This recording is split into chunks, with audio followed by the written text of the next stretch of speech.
Hello everyone, I'm Anusha and I work at Zubaan. Thank you for joining us today and welcome to this session of Cultures of Peace. Before we begin, I would like to acquaint you with Zubaan and the program today. Zubaan is a feminist publishing house and NGO that has actively taken part in chronicling, publishing and participating in the women's movement in India and South Asia. This webinar today is part of the 2020 programming for Zubaan's Cultures of Peace Festival of the Northeast project, run in collaboration with Heinrich Boell Stiftung India. The Cultures of Peace project aims to create spaces for conversation on issues relevant to the Northeastern states through the avenue of the arts and culture, that is photography, writing and literature, filmmaking, activism, and more. For Cultures 2020, we are focused on food cultures and women in music, and you can view our previous webinars on our YouTube channel. Today's session, Northeastern Food in the Diaspora, will hold conversations about creating a taste for Northeastern food outside the region and how the ingredients and tastes vary and adapt away from the region. They will talk about food, how food plays a role in creating and retaining a sense of community away from home, and how women and queer people navigate this space of food and belonging.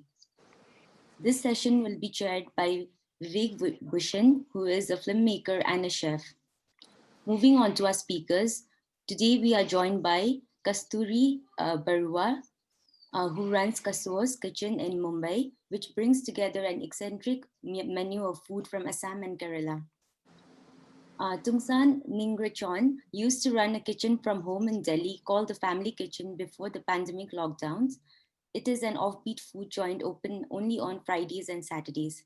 It is a home space where one can walk into the kitchen, help lay the table, eat with hands, and lick the dregs of the gravy from the plates. Monalisha Baruah Parashar and her partner run Soul Cafe Soul Chef in Goa. They have been able to introduce food from Northeast in Goa and start small conversations about the region through food. Zoe, who goes by Cookie Jar on Instagram, is a queer feminist from Manipur working as a chef in Warsaw. She loves documenting and educating people about the culinary riches of Manipur via Instagram. Before we start, I would just like to go over the rules for participants attending today. Thank you for being here. Your video and audio have been automatically turned off on entry. Please do keep them turned off. Audience questions will be taken via the chat box, which we will close once we get a certain number of questions that can be answered today. However, the raise hand function will still be available to direct any queries at the host, me along with other hosts with Zubaan in the names. We will start dealing with audience questions around 4:45 p.m. If there is any speaker in particular you want to direct your question to, please make sure to mention that as well. The discussion will be recorded and posted online via our social media channels. If you choose to ask a question via the chat box or speak, your name might be displayed during the webinar. Entry has been moderated to guard against trolling. No hate speech, targeting, or discriminating against any community will be tolerated. Any participants using such speech will be removed from the webinar without warning. Our panelist consents to screenshots of them speaking during the session being uploaded to the social media and being tagged in the same.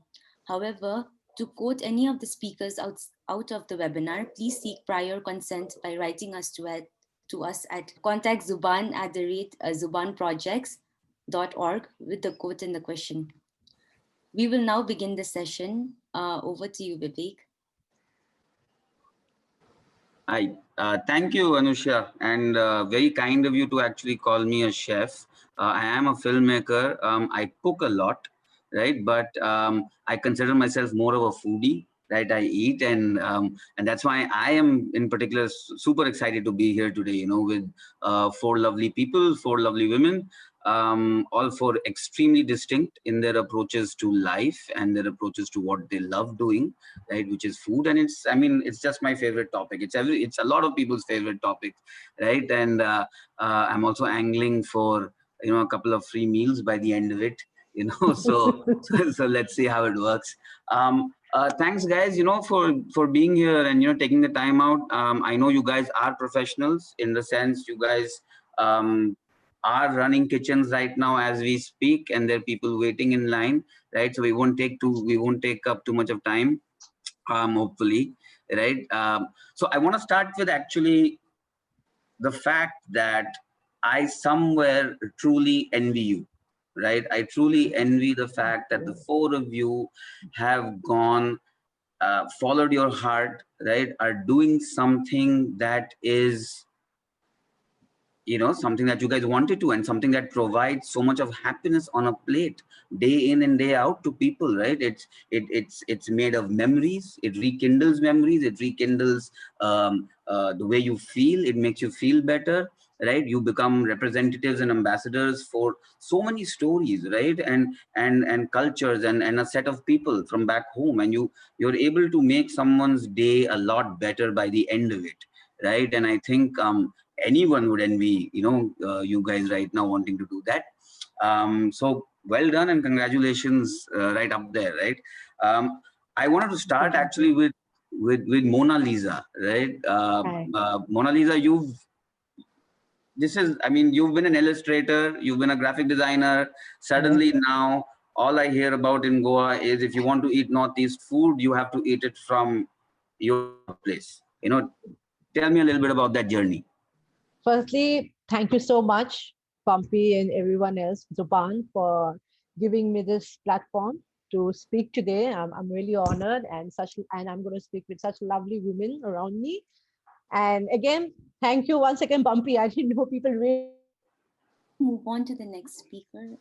Sure. I think there's some issue in Mona Lisa's connection. It is a problem here in Goa, right? But they have the next absolute. I think that really would. I was thinking about this actually last night, and this question is for you, Zoe, right?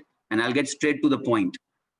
Which Manipuri dish is selling like hotcakes in Poland right now, in Warsaw? I have to know this. I am just so happy to know that I can actually go to Poland, or anybody can go to Poland and actually eat a Manipuri dish. First of all, I would have to clear out the misconception that I'm not actively running a Manipuri kitchen. I cook for my friends, basically. So I think it's safe. It would be safe to say that the dish most liked by my friends is kangsoy. It's fish-based stew with seasonal vegetables, with fresh herbs, and it's a very simple dish, but not very easy to replicate, especially when you have to find ingredients that you don't usually find, and try to replicate that dish is quite an uphill task. But kangsoy seems to be very popular here because among my friends, because of the simplicity and because of the umami based broth, basically. Okay. Excellent. It's just absolute, it's very nice to know that, people like you are actually going to the farthest corners of the world, right? At this point, Poland really does feel like that, right? And doing these things because, it's always a very nice, not just to experience something new, but it's also to suddenly, chance upon something that you might be familiar with, right? It's great. And, Kasturi and Chon, right? You guys have been doing something for years now, which a lot of people during the pandemic, right, have taken to, right? Which is set up your own kitchen, right, and serve great Northeastern food from your home, right? In Chon's case, people come home. In Kasturi's case, food goes out, right? There are lots of similarities there. Kasturi, would you like to say something about that? How has it been for you? Yeah, hi Bumpy. Nice to be speaking with you. This actually feels like I'm on a video call with family, with you and Mona Lisa, who will shortly join us again. Mona and I go back 30 years of friendship. So yeah, it feels great to be here. So I run an Assamese home kitchen. So basically, Assamese cuisine is very rustic, simple, healthy, and that's the knowledge I've been trying to spread in Mumbai, and hopefully I'm being able to create that taste for people here. unlike Delhi, where you have these shacks for Northeastern food at a very economical price, I feel that's not really there in Mumbai as yet. So it feels great to be part of this. Bumpy, when you mentioned, I mean, I'm going to call you Bumpy. He's also Yes, known please. as Vivek. Everybody calls me Bumpy. Please call me Yes. Bumpy. So Bumpy is a dear friend of mine in Bombay. So anyway, so Bumpy, as you mentioned, lockdown. During the lockdown, I had to shut my kitchen for first 2 months, primarily because of that fear instilled in, across the world that food you order or someone else who probably will cook for you is not safe. I mean, that was the notion back then.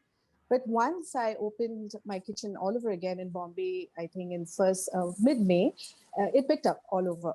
And it was really, really nice to see that during the lockdown, people had access to so many recipes.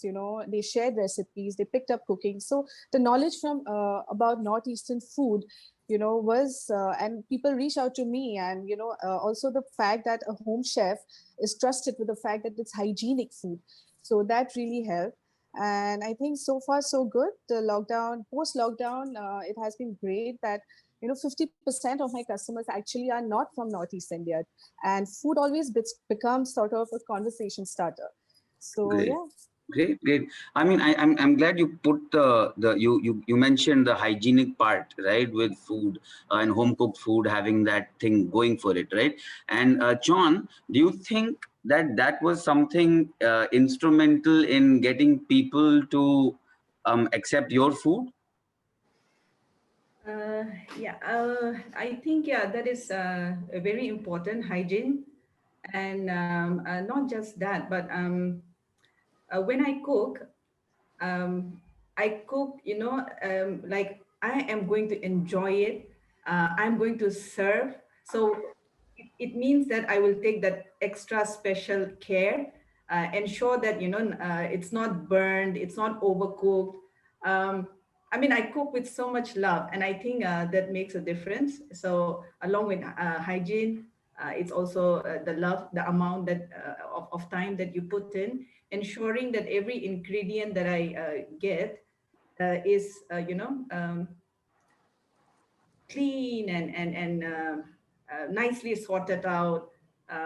Small details, but yeah, I also try my best. Yes, that's what I want to share. No, I mean, food cooked with love is always the best, right?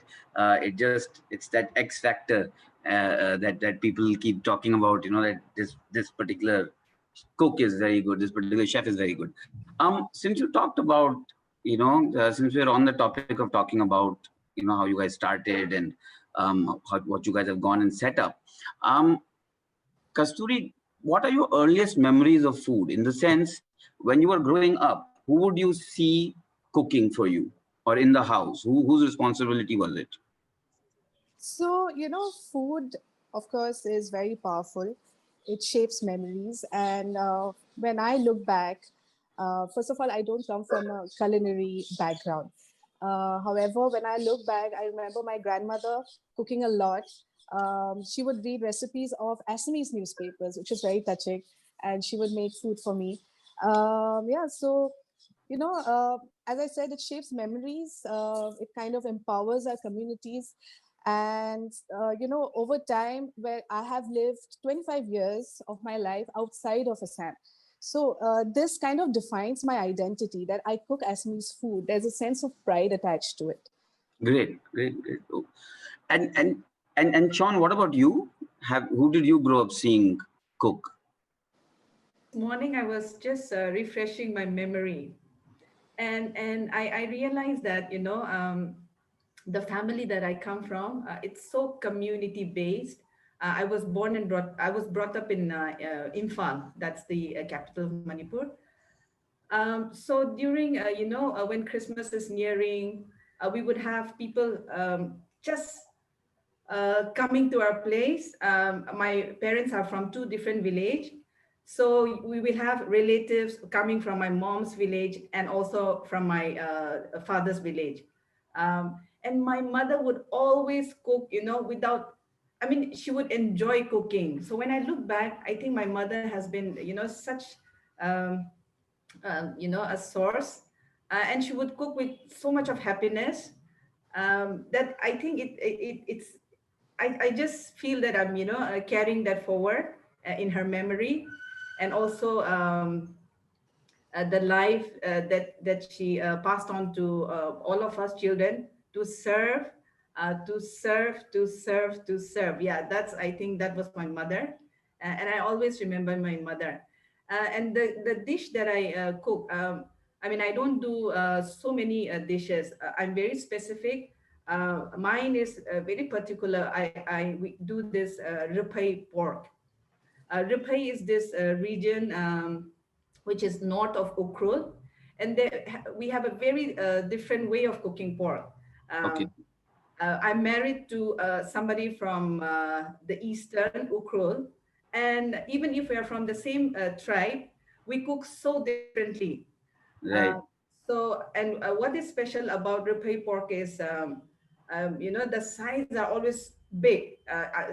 During festival, it will be, one piece would be a kilo, right? So you'll have these chunks of pork, but the more you eat, the tastier it gets.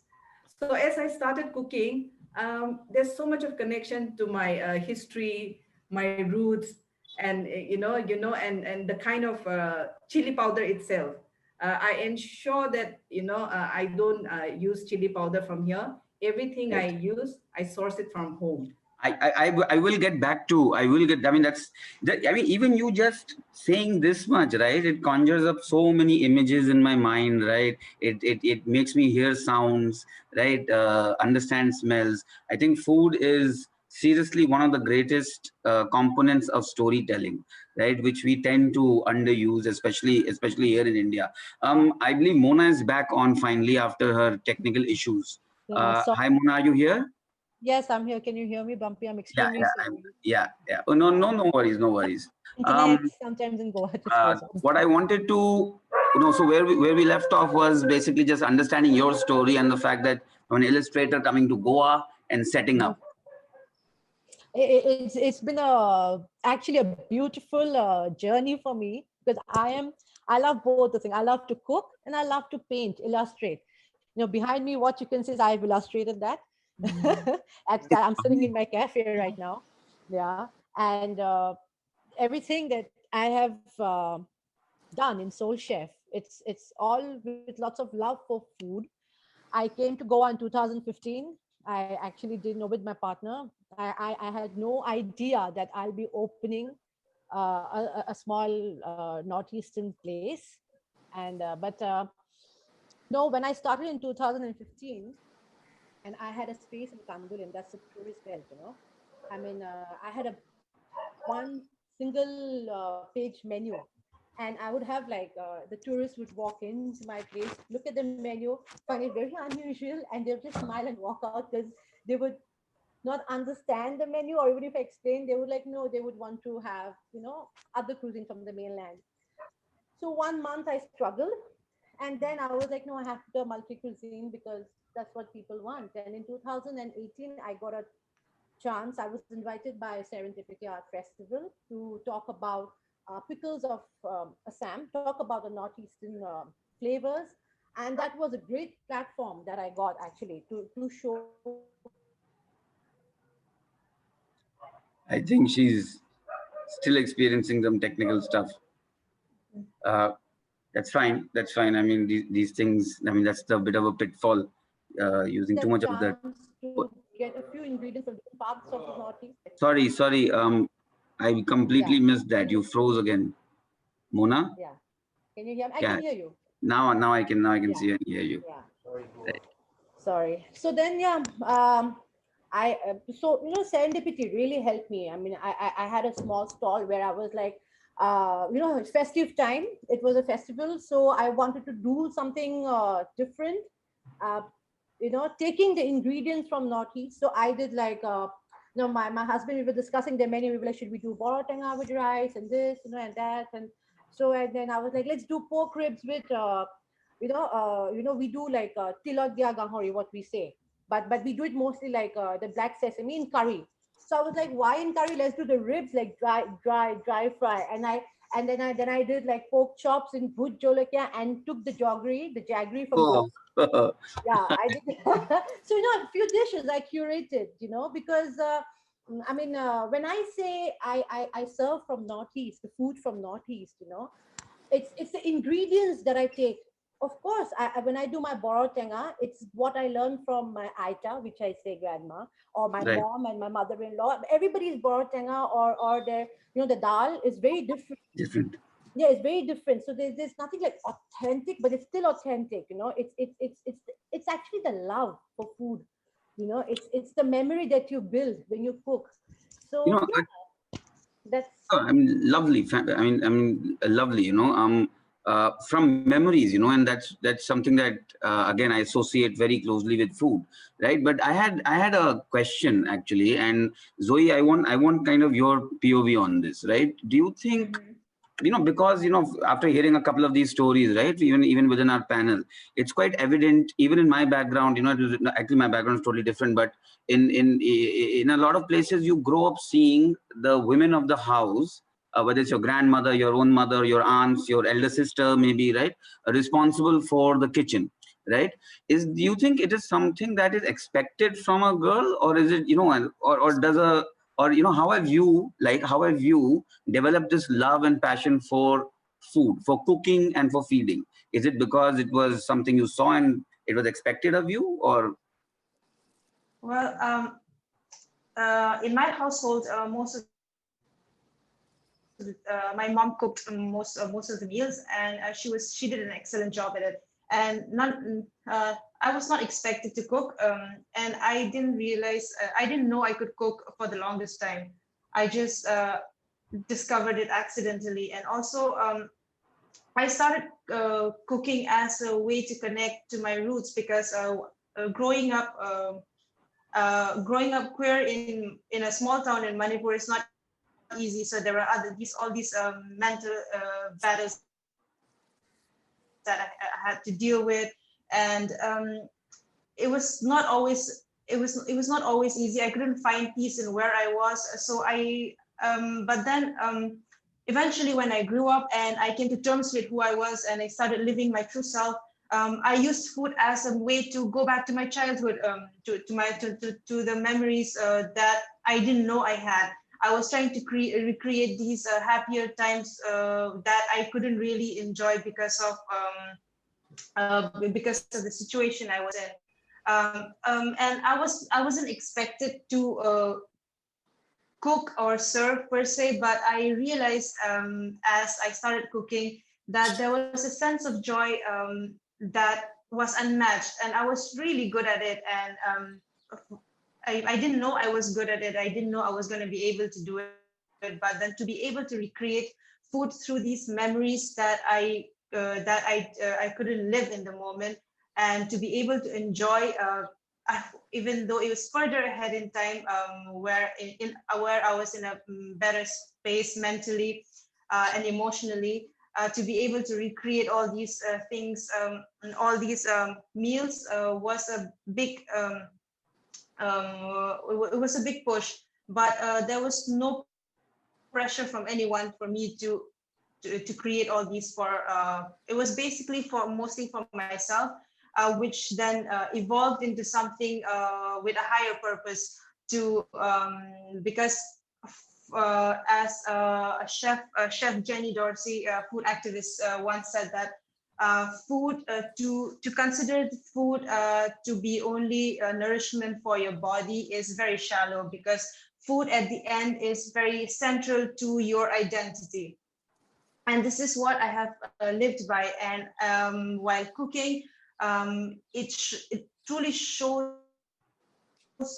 about my upbringing, my community, and that's what I try to emulate with every meal that I cook, by also means of educating and informing and changing preconceived notion about food from a certain area from areas of the Northeast. Okay. It still blows my mind that you can get a Manipuri dish if I land up in Poland tomorrow, right? That's that. So what's great here is that the four of you right? Very distinct, how I mentioned earlier, very different and very different approaches to life and to your food, ideologies of food.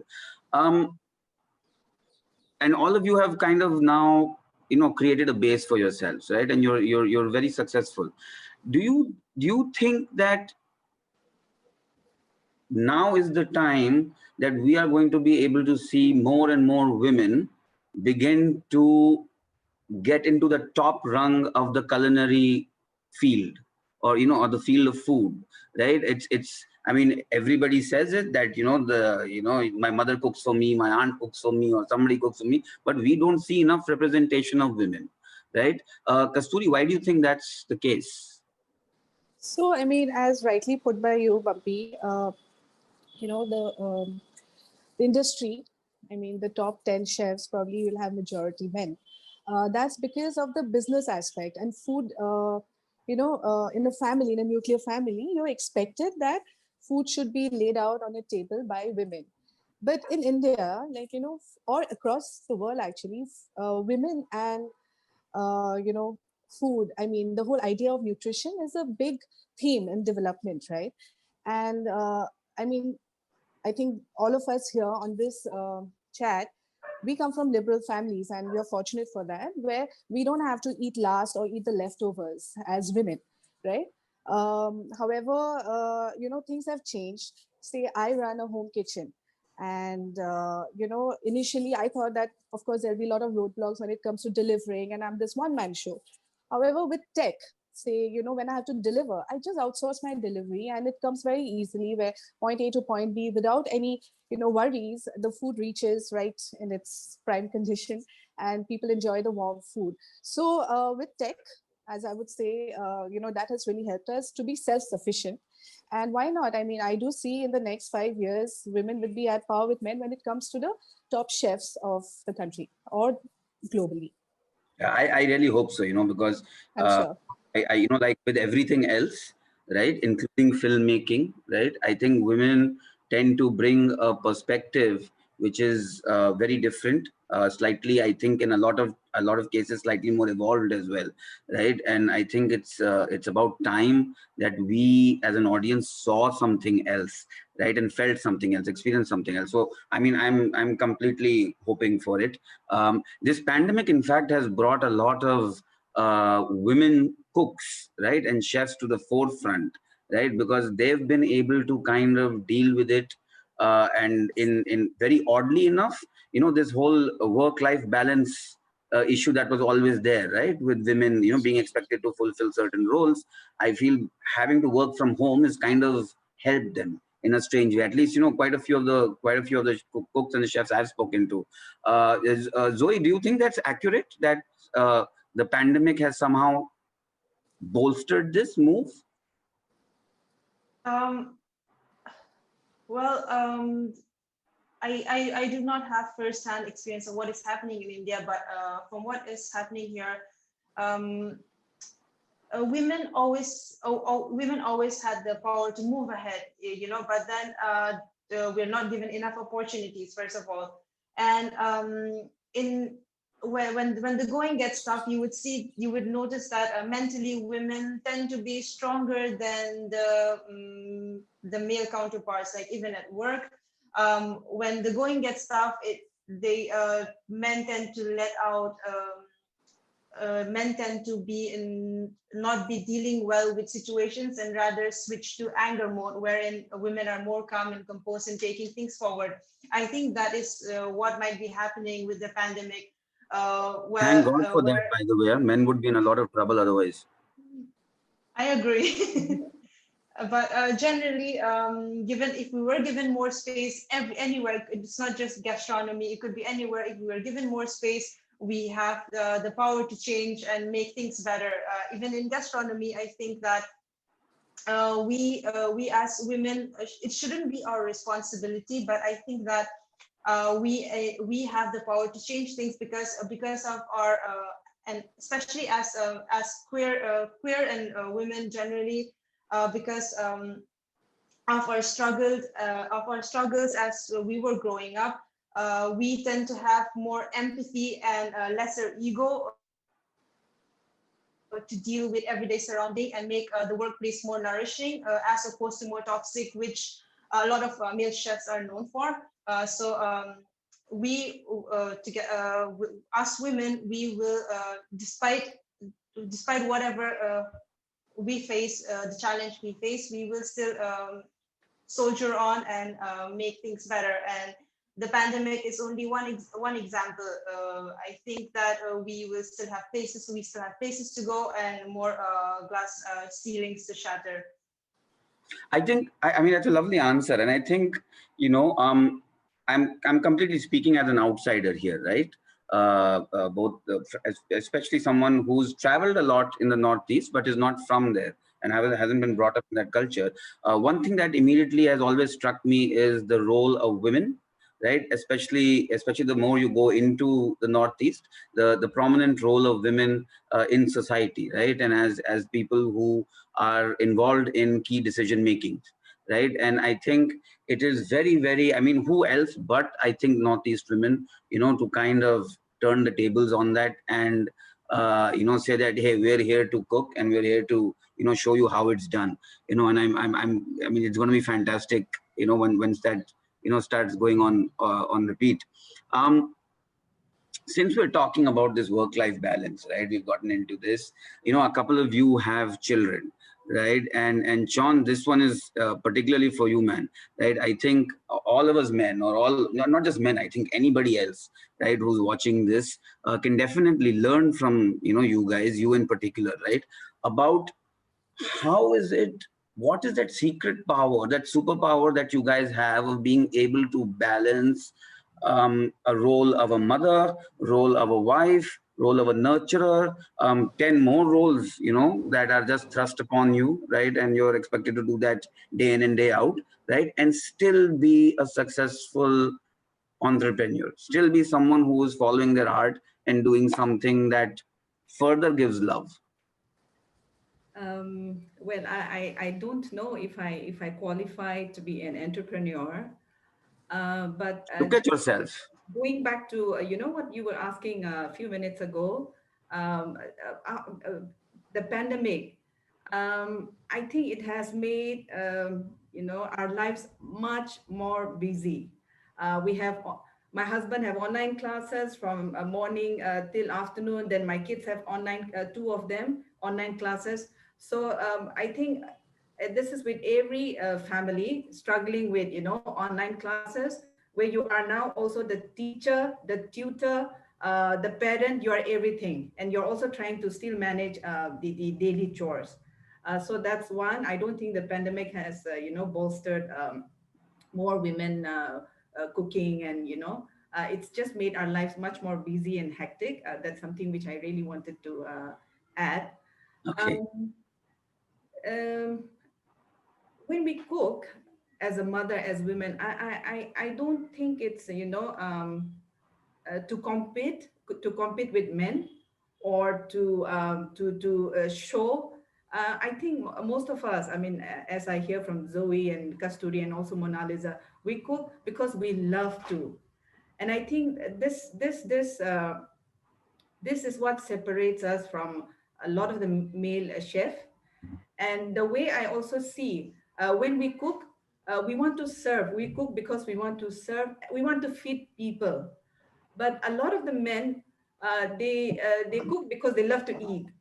So I don't know if this is a general I get it. yeah, but this is more with women. And because we cook because we love, I think that makes a lot of difference. Otherwise it becomes, you know, oh my god, I have to cook again. Oh my god, I mean, 365 a days we are cooking. There's breakfast, there's lunch, there's dinner. uh, and for the younger ones, like those of us in the cities, we at least have a microwave. We have, you know, we don't have to struggle for gas. It's just there, fitted there. But for a mother or a woman who's cooking in the village, the struggle is much more. I mean, we have a running water in the kitchen, which is not there in the villages. So yeah, so I think it's the whole outlook and the perspective towards food serving, that yeah, that sets us apart. That's something, yeah. And here, my kids are all here.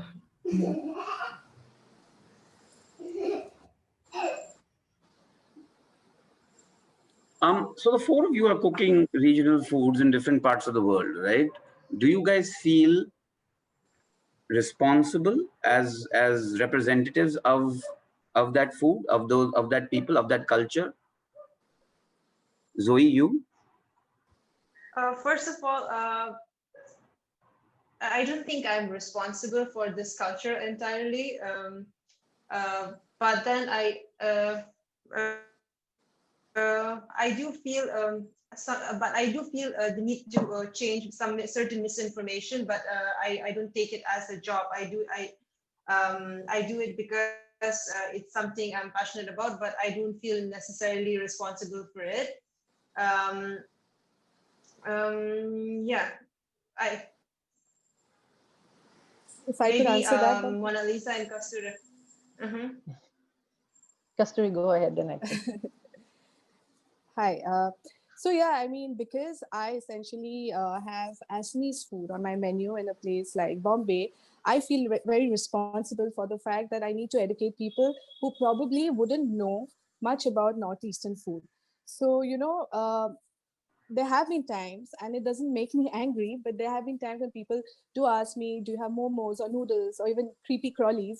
But somehow, I need to make them, I feel responsible to make them understand that Assam, I mean, of course, there are 8 states there, and each state has diverse, food culture. However, in Assam, our food is basically a mix of the hills, which is fermentation and drying, and from the plains or from the Bengali aspect of it, where we are primarily fish eaters. So once that conversation starts, it gets very interesting, and I feel very, very responsible for this because, I feel, as you said, Bumpy, a representative of the state who's come 3,000 kilometers away, and I'm trying to build, this particular community where people understand where Assamese food comes from. I mean, it's. I mean, great, great. And what about you, Mona Lisa? Do you get asked strange questions as well? And how are you able to disperse those? Is Mona Lisa there? Sorry.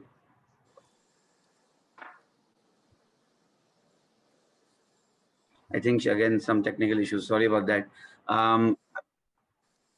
Chon, what about you? In the sense, was it easy for you to suddenly settle in a new place far away from home?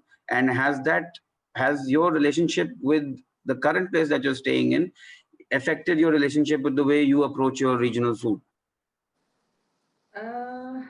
In a sense, yes, because you might not get, all the ingredients that you want to use.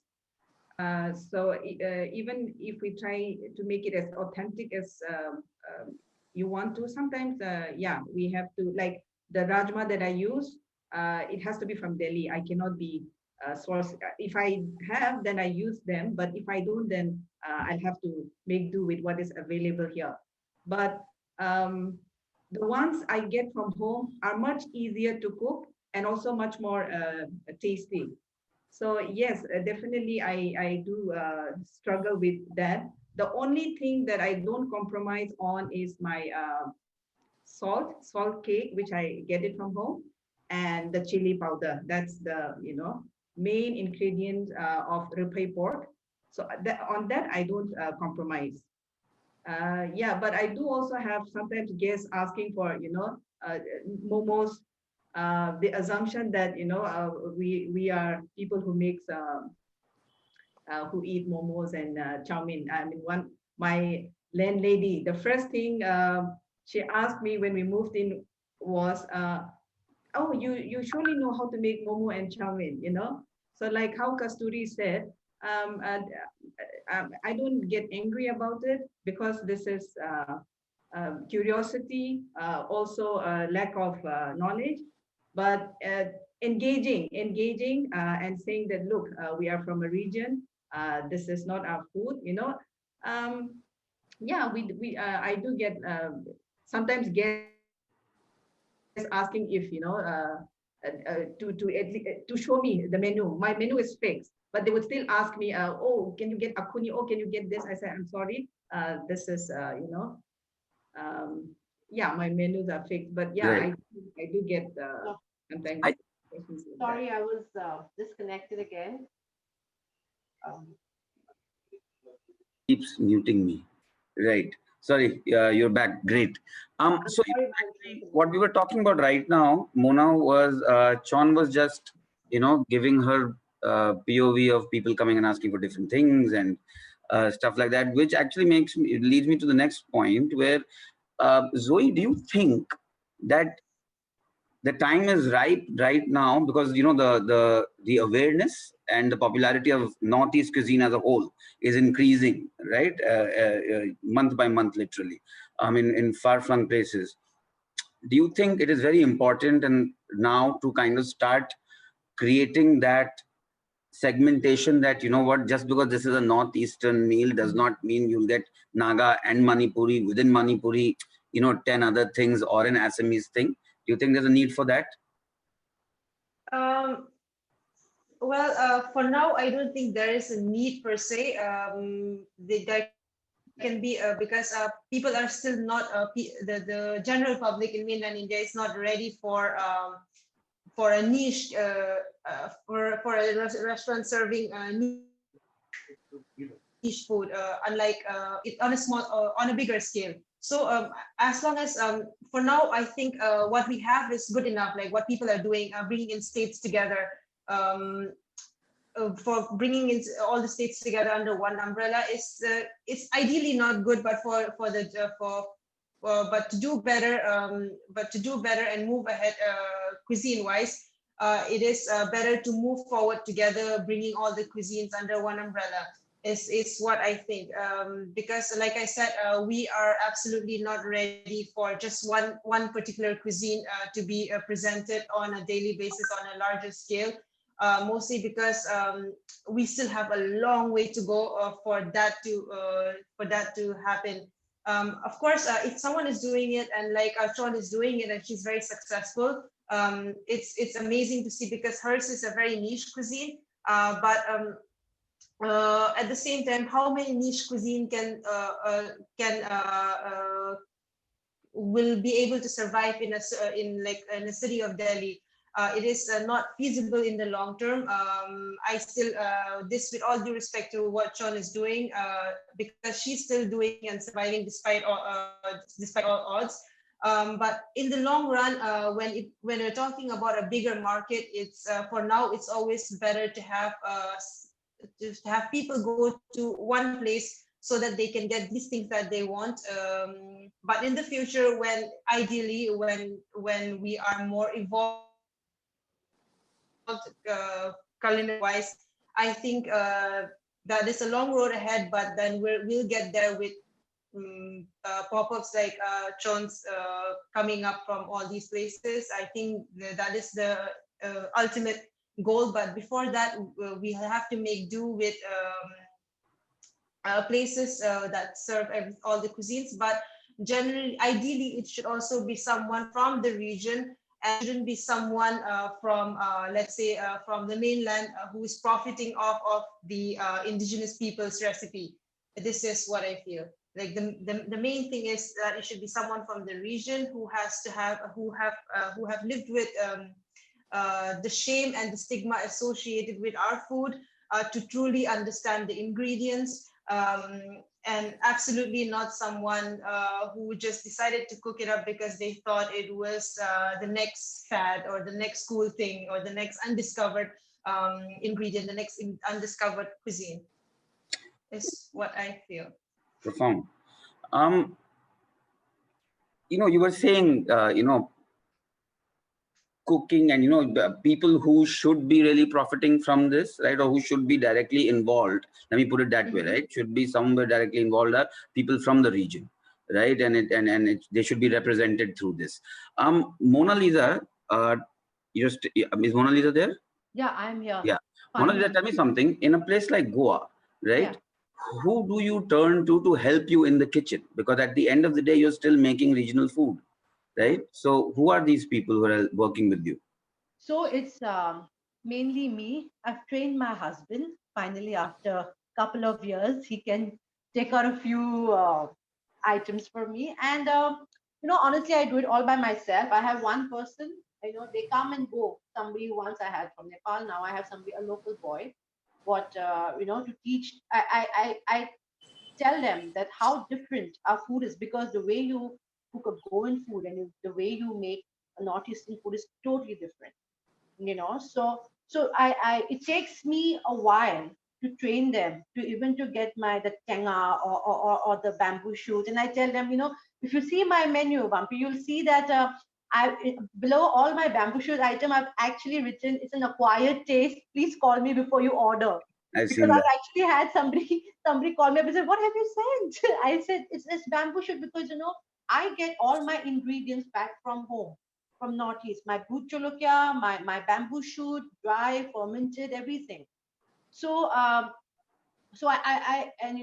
it's a long way that it comes all the way to Goa. So I tell these boys I tell them the food that we cook, in the Northeast is we hardly use any guna, the masalas. It's mostly the flavors of the fruits, the herbs that we use in our food, and the meat, of course. So I try and train these guys. They help me. They're more of like help me to cut the stuff, chopping, and because I I I I work like 6 days a week, 1 day off, and I have a full thing going on. So for me to be on my foot from 12, I start at 12, I finish at my last order at 9:30, and with a 2-year-old who's always in the kitchen with me. So I have these helpers who help me to do my prep, which is not much actually, and I train them slowly with the cuisine. They get to know how it is, and So, so when you employ people or when you're feeding people, right? Um, how much of a community, right, have you guys been able to create, right, through the food? it's surprising. But in Goa, I think food, when you serve food, you build a community very easily, because it's quite like there's so many people who come in, and because my place is not so big, they get to talk to the chef. So I'm always talking to my customers. I actually have people coming into my kitchen and say, Mona, we are here. This is how I want. So when I have conversation, like people from all over, like my restaurant is based in Pontianak in Panjim. So I'm quite lucky to even get a lot of tourists from all over the world who comes to my space, and they have tried bamboo shoot and jado as well. And the community that I have built here is uh, with everybody, like people from Goa who actually have been to the Northeast. I was quite surprised. I'm like, wow, you have been to the Northeast. It makes me feel very happy when they say Kaziranga and stuff. So that's been a conversation. John, what about you? Because yours is an extremely intimate affair, right? With a very specific menu. How has food provided you with the opportunities to create a community? Yeah, it's actually amazing. It's beautiful. I mean, at one point of time, I thought it was music, that break barriers. But over the years, I realized food. It's not only breaking barriers, but that bonding, the bonding that stays. Um, like how Monalisa just said, I have had, a couple coming all the way from Goa. They were here for some program, and they happened to find my flyer through some friends. So they called saying that we're here, so can we come over, over the weekend. So the lunch or dinner would be for an hour, but people would stay on. Then we'll start talking, then they'll ask me about the north, they'll ask me about uh, um, the Naga peace talk. I mean, it's actually funny. They come to eat, but then we start talking about lots of things. um, And I also, when people from the Northeast, especially if they are from my community, when they call me to make a booking, I said, no, this is not for you, because this is not going to be anything special for you. You can cook at home. Please go buy a kilo of pork, cook at home and eat. Don't come. That's what I tell them. Because to me, it's also about, that's why I call my, buffet very oftentimes food fellowship.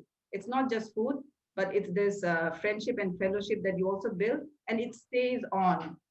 So I think, it's special. And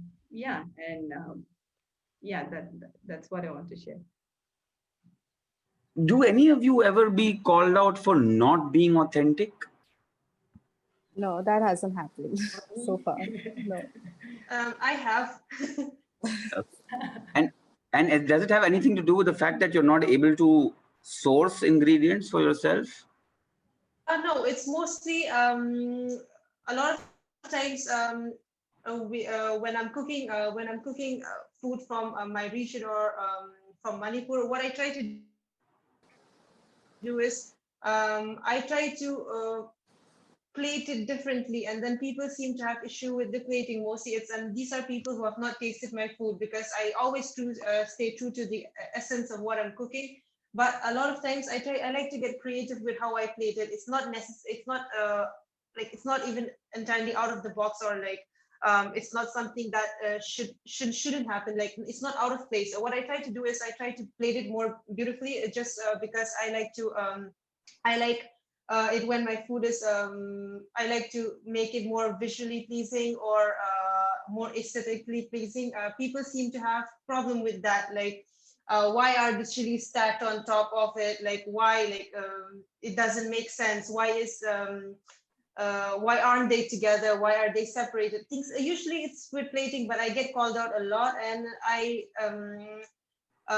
when you've grown up with a lot of hate for the person that you are, this kind of negativity doesn't bother you. But I take it in good humor, and I read some of the comments and laugh it off, because usually when people eat the food, they like it, and if they have a problem, I totally understand. I'll take the feedback. But it's easy to hate someone over the internet. Right.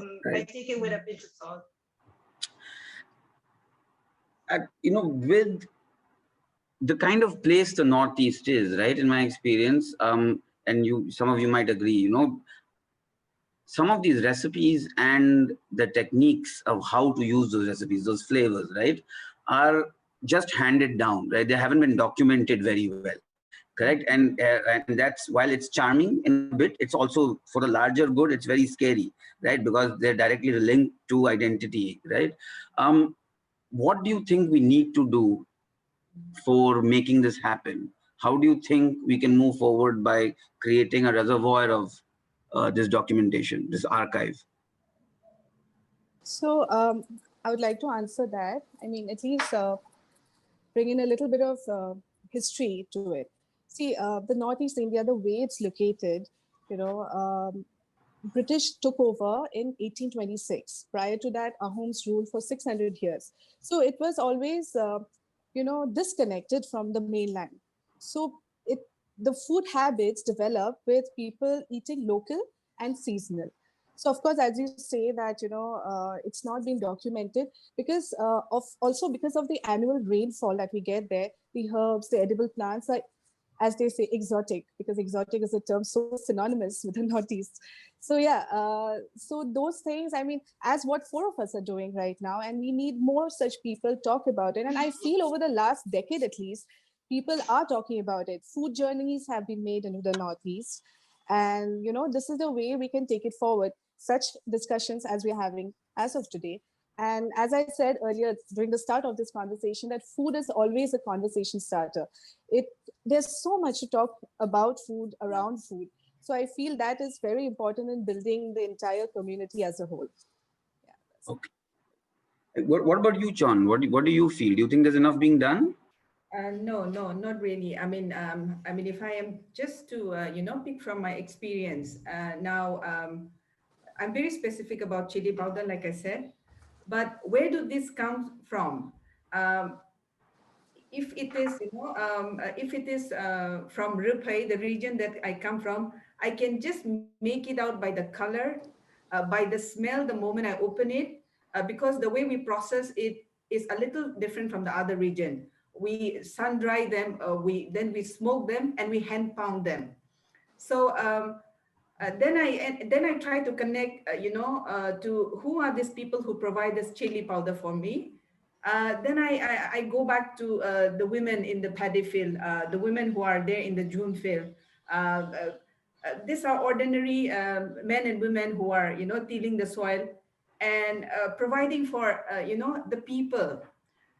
So I think there is a need to really go back to the source of it, also help them, through our work, through our cooking, help also to improve their lives. And if possible, also, really, this is something which I've been really thinking, the village that I'm married to, it's so rich with, oranges, pomelo, so much so that during winter, kids would play with it. I mean, because you don't know how to store them, you don't have a way to process them. And during plum season, this stays for just, few days. Once it falls, it rots and it goes for a waste. People are beginning to process them into jams and, prune them and all. But we have to do much more. And I think as I sit here in Delhi, cook, talk to people, I also think of the hills back home, and I am really, encouraged to do something. I don't know what's going to come, but I'm so encouraged to do something for them as well. Yeah. Edible archives, John. That's what needs to be done. Yes. Okay. Yes. We're running out of time, and there are some questions from the audience as well. Nitya wants to ask actually all of you, right? That what are some of your favorite foods in restaurants or even cuisines, and how does that add to your experience of making your own food? Right, Kasturi, you want to start? Yeah, I mean, as I've been saying through the entire discussion today, that Assamese food is a combination of food from the hills and the plains. So when Nitya has asked me this question, my personal favorite cuisine is Bengali. And Assamese do have, like, our staple is freshwater fish curries, right? Your maso tenga, that we end the meal with. And we started with a khar, which is an alkaline dish. The Bengali influence of it, the whole entire fish curry. I mean, yeah, that is my favorite, Nitya, if that answers your question. And it gives me, of course, more encouragement to keep cooking, right? So, because it's kind of also very similar in certain ways. Zoe, you? Well, I do not have a specific favorite restaurant, cuisine, but then what I try to do is, because I'm a fan of food, like, and I'm not just saying that this, whatever you give it, whatever you throw my way, I will enjoy it with like the utmost pleasure. And I'm not just a cook. I'm also a very big foodie, as you claim to be. And so for me, building, when I'm creating, it's all about my experiences and memories. So it doesn't matter. Like, usually I draw inspiration from places I've traveled to and try to bring that on a plate. Like a memory of a cold winter morning in Sikkim. How do I recreate that in Poland? Things like that. I've even gone to the length of foraging stinging nettles just to create that moment. So for me, wow, it's not about a restaurant or a meal, but more about a happy time and place that I've been in the past, and try to relive that through food. I don't know if this helps, but that's beautiful answer, because it is the experience, right? Anybody else about how the food that you like, or the cuisines that specifically that's something that you like, that impacts your food and your cooking? What Zoe said, actually just same for me, it's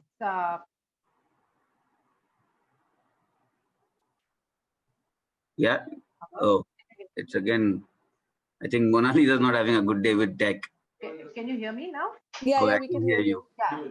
So what I'm saying is, it's not like in particular I have anything favorite, but there are a lot of food that I love. I mean, especially street food. Wherever I go, I love the street food everywhere. Can you see me, guys? Sorry. Now Yes. I can say. Yeah, but if you say from the Northeast, I love papaya. It's really my favorite.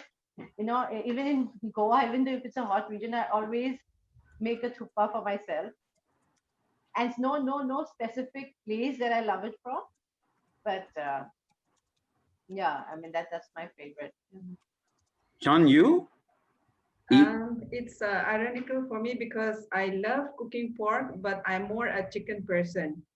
So my friends, usually they call me a Naga Brahmin because I cook pork, but I usually end up eating chicken. And I like it steamed, no masala, just steamed. And I also serve that even in my kitchen. This is cooking that I picked from the east, my husband's region. You boil the chicken, add ginger. This is what all of us do, yeah. But you add cucumber, cucumber to chicken, and I think this is a dish. I always say that this is a dish which surely was, created by a woman with lots of children. So this is my story with the dish also. But yeah, I'm more a chicken person. We have one more question by Shivani Unakar. She has a two-part question actually for anyone who'd like to jump in straight. Do you feel your connection with your traditional food is stronger as diaspora? Zoe? Yes, definitely. It is stronger because this is the only way I can be home through my food, through my flavors. And luckily, for in a place like Poland, before I came here, this was one of the first things that I was worried about. But luckily, there is a very big Vietnamese diaspora in Warsaw, and we have ingredients that are so similar with Manipuri tribal cuisine. So it has not been an issue, but and as someone who's on my own here, you have to take advantage of the bigger diaspora and use their ingredients. Use their ingredients to make what is home to you. And I have realized that even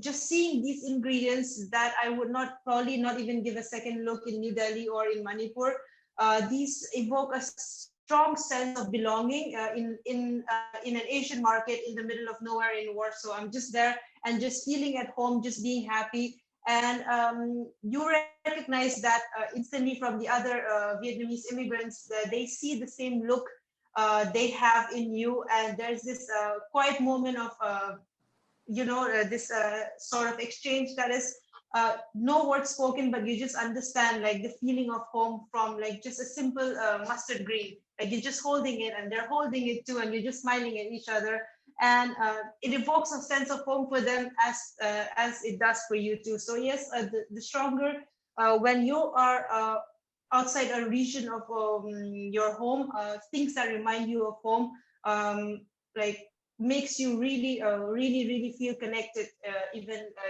even with the simplest of ingredients, like I said. So I mean, we're getting some actually lovely questions from the audience, right? And I feel that this particular question asked by Shivani, right, the first part of it actually was led to a beautiful answer by Zoe. And thank you, Shivani, for that question. She has a second one, which I think we've kind of covered, but you guys, if you guys have anything more to add to it. She also asks, do you feel your connection with your traditional food? That's part one. And the part food is, yes, how has your, the way you're staying right now, how has your current home city influenced your cooking and your relationship with your traditional food? So I'd just like to say, I mean, I'll answer to both the questions here. I've been running Kasturi's Kitchen for 3 years now. And 3 years, am I audible? Yes. Yeah. So for 3 years, I have been making numerous trips to Assam to source the right ingredients, get it here, and make for them. And to answer the first part of the question, first part of Shivani's question at one go, I get calls when people say, um, the food just made me miss home so much. And that gives me enormous satisfaction. That feels like, the purpose has been met. So yeah, I mean, to evoke that feeling, as Zoe said, your Assamese people who live in Bombay, and especially during the lockdown when they reached out saying, oh my God, your dal was just homely. I sleep well when I hear that. So yeah, thanks Shivani for that question. Oh, great, great.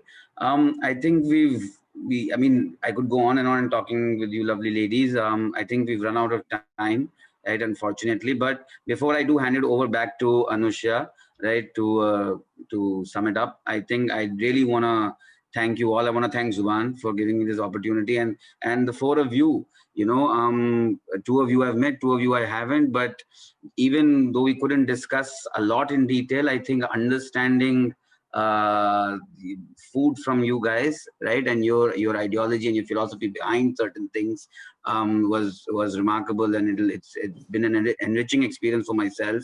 And John, the calmness with which you deliver stuff, I think you're a Zen master right there, right? And I hope to eat with you very soon, right? And and Zoe, you're my first call in Poland, right? I'm already customer number one for both Caso and Monalisa. But thank you all, right? And Thank you. it was a lovely experience. Over to you, Thanks. Anusha.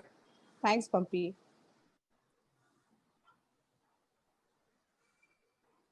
Okay, thank you, Vivek. And thank you to all our speakers, Kasturi, Chon, Mona, and Zoe, and to our chair, Vivek. Thank you to all the participants too for joining us. We'd also like to extend our gratitude to our curator for these sessions, Zonze Barbara. The recording of this webinar will be put online on our YouTube channel, the link of which has been put in the chat box below.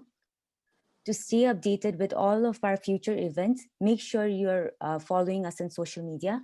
We are Zubaan Projects on Instagram and Zubaan Books on Twitter.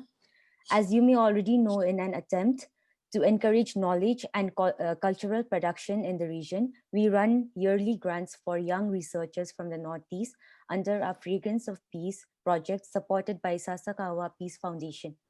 Last week, we launched the e-essays of our 2019 and 2020 batch of grantees, which looks at memory, migration, and children's literature. A new essay will be released each week, and you can read them all on our website for free. Link is in the chat box. 2020 marks the 10th year anniversary of Cultures of Peace, Festival of the Northeast. All our previous Cultures of Peace were programmed to be live events conducted offline. However, due to the coronavirus pandemic, all of our activities and events programmed this year have moved to the virtual space.